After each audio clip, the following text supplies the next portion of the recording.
Welcome once again to my channel, Fogs Business. My name is Ufusu Godwin, a marketing professional and a marketing trainer. In this video, I'm going to talk about 3 online branding mistakes that small businesses or any business should avoid. If you are doing these mistakes, then avoid doing them. Before I start my presentation, I'd like to say, hit the subscribe button, subscribe, and help the channel grow. Now you have your business online. You want to build a brand online. But there are these mistakes that I want to advise all businesses in this video. First thing I'm going to talk about is ignoring competitors. Ignoring your competitors. You are just created an online presence, but you don't bother about competitors. You are not monitoring what competitors are doing. For example, you are not checking competitors' ranking. How are they ranking? You are not even checking their content to see what content they have on their website, etc., that is making them rank. You are not even checking their social media profiles. Facebook, Twitter, Instagram, YouTube, etc., and so on, TikTok, etc., to see what their content that they are posting. You are making a big mistake because competitor parity is important. You need to compare your business to your competitors. So at least you should be able to pick about 5 of your competitors, or if possible 10 of your competitors, and monitor their online presence, how they are building their online brands. Get to know all the platforms that they are on and find out which content they are posting.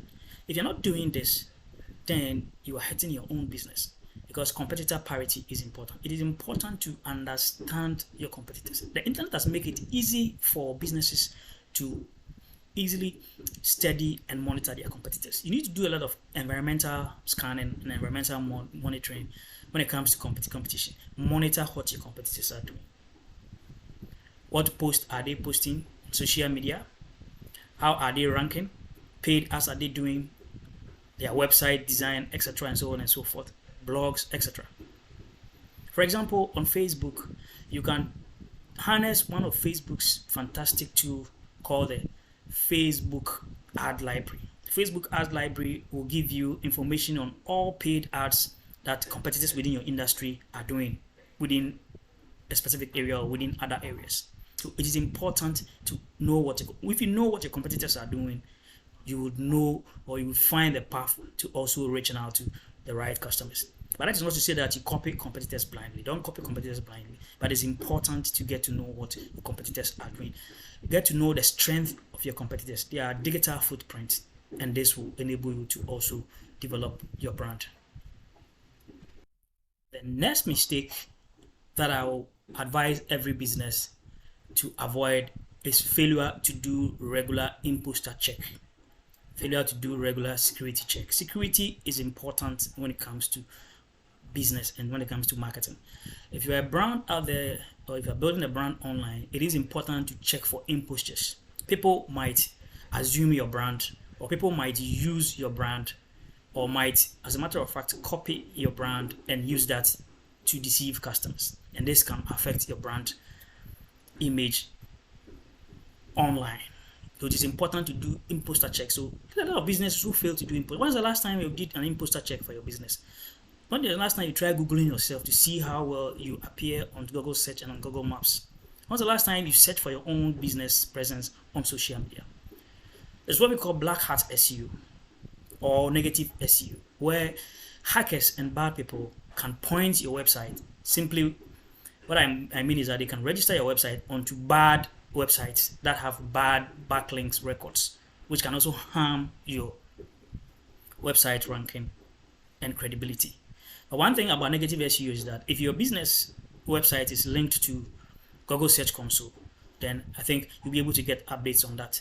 But there's this Google tool called the Google Disavow Link Tools, which is also somehow linked to Google Search Console, that can also help you solve this. But imposter check is very important. Check your apps. If you have apps on Apple Store, Google Play Store, check to see whether other people have created same apps there.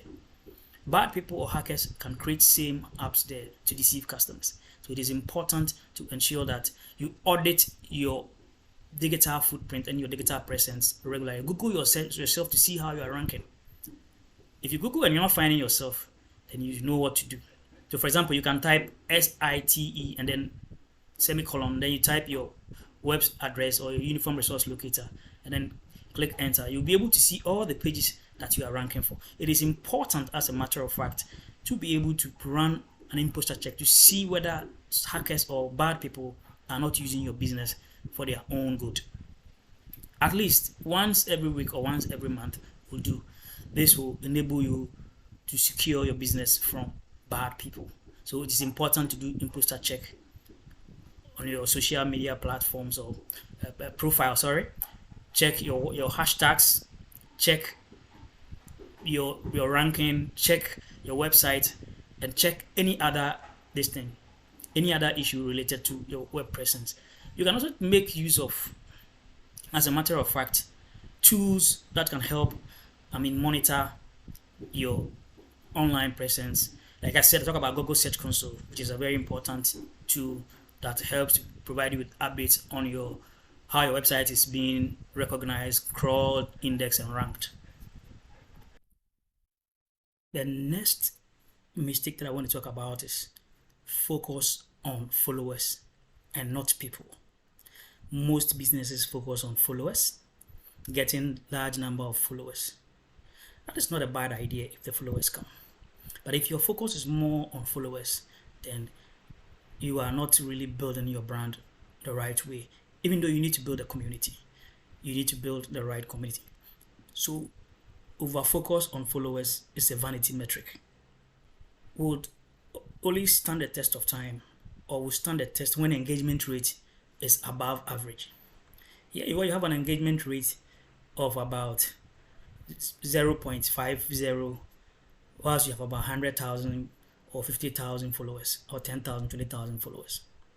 That means that your audience are actually not in tune with your content, as a matter of fact.